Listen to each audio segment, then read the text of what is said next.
And so, oh, I can take that if you're done with it.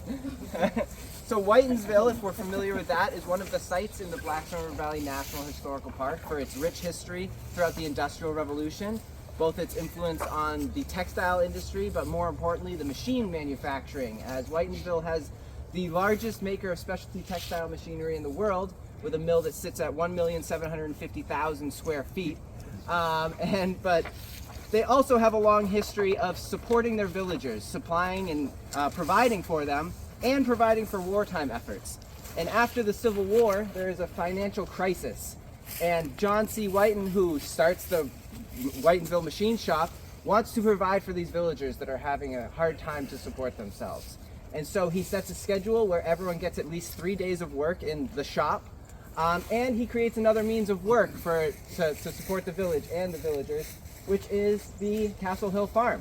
So he starts a farm here, and he offers to pay every employee that wants to work here $1 for their work to clear the field here and provide means to build a farm that would then in return support the village.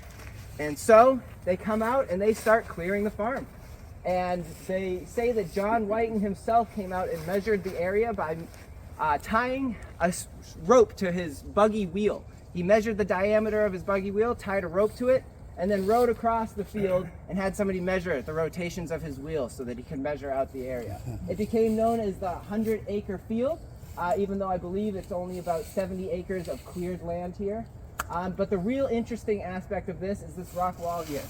This rock wall was really built by the farmers that cleared this field. They took all these rocks and they built a magnificent rock wall that stretches around the entire property here. And so as we continue to explore these trails, you're going to see this rock wall poke in and out every now and then as it stretches around the entire property.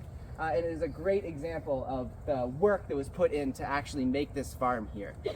They say by the end of the work, John C. Whiten had spent enough $1 bills to cover the field here.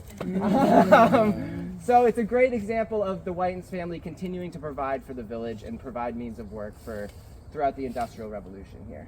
But with that, we can continue on and continue our hike down and see the trails. Yep.